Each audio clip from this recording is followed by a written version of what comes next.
بندر بھائی، کیا بات ہے؟ تم اتنے خاموش کیوں ہو؟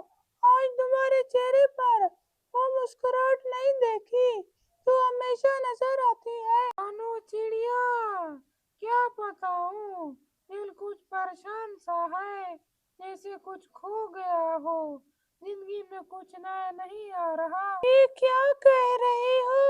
تم ہمیشہ شرارتوں میں لگے رہتے تھے، آج اچانک یہ اداسی کے۔ رانو چڑیا، تم ٹھیک کہہ رہی ہو، لیکن شرارتوں کا بھی کوئی فائدہ نہیں رہا، سب کچھ بیکار سا لگ رہا ہے۔ ایسا مت کہو بندر بھائی، زندگی میں اتار چڑھاؤ آتے رہتے ہیں، لیکن ہمیں ہمیشہ آگے بڑھنے کی کوشش کرنی چاہیے۔ بانو چڑیا، تم صحیح کہہ رہی ہو، لیکن کبھی کبھی ایسا لگتا ہے کہ سب کچھ بے مقصد ہے، کوئی خوشی محسوس نہیں ہوتی، نہ شرارتوں میں نہ کھیل کود میں۔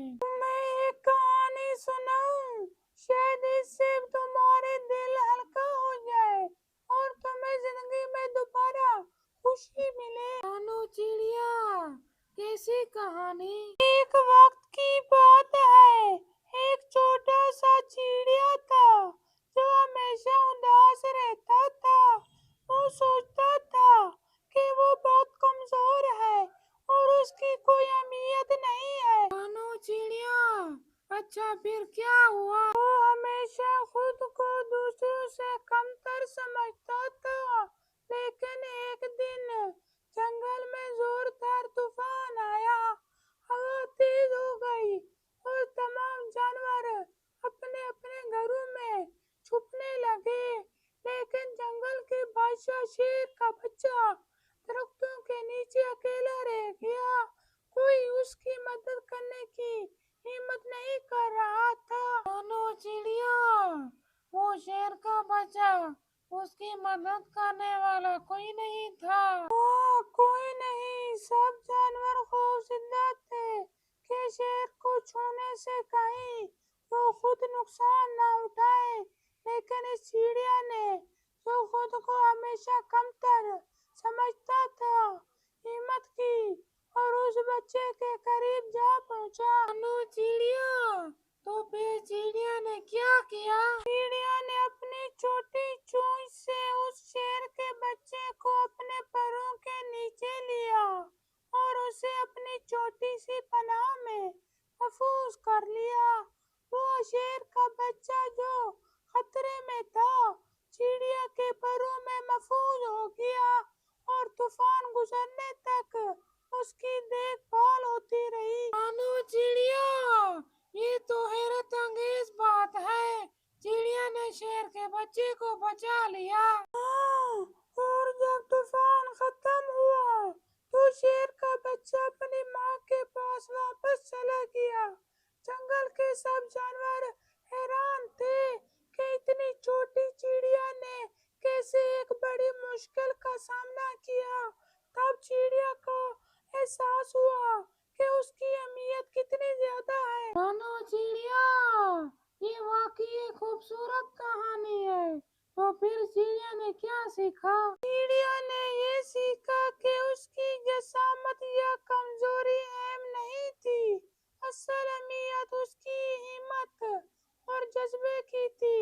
اس دن کے بعد وہ کبھی خود کو کم تر محسوس نہیں کرتا تھا۔ بانو بہن، یہ تو واقعی ایک بہترین سبق ہے، کبھی کبھی ہم بھی اپنی کمزوریوں پر زیادہ غور کرتے ہیں اور یہ بھول جاتے ہیں کہ ہماری ہمت اور دل کتنی طاقتور ہو سکتی ہے۔ بالکل، ہمیں کبھی بھی خود کو کم نہیں سمجھنا چاہیے، ہر ایک میں کوئی نہ کوئی خاصیت ہوتی ہے جو وقت آنے پر ظاہر ہوتی ہے۔ بانو بہن، کیا تمہیں کبھی ڈر نہیں لگا؟ ڈر تو سب کو لگتا ہے، لیکن اصل بات یہ ہے کہ ہم اس ڈر کا سامنا کیسے کرتے ہیں۔ اگر ہم ہمت کریں اور اپنے اندر کی طاقت کو پہچانیں تو ہم بڑی بڑی مشکلات پر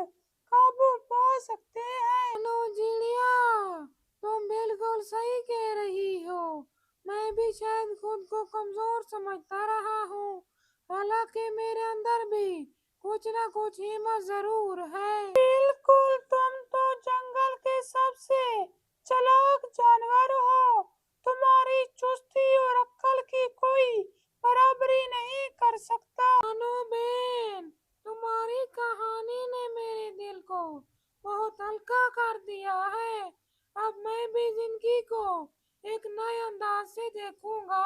یہی تو زندگی کا اصل مقصد تھا، ہمیں ہمیشہ اپنی قدر پہچاننی چاہیے اور دوسروں کی مدد کے لیے تیار رہنا چاہیے۔ بانو بہن، تم ٹھیک کہہ رہی ہو، میں بھی اب اپنی زندگی میں کچھ نیا کرنے کی کوشش کروں گا۔ شاید میں بھی کسی کو مدد فراہم کر سکوں، جیسے اس چڑیا نے شیر کے بچے کی مدد کی تھی۔ یہی جذبہ ہے جو ہمیں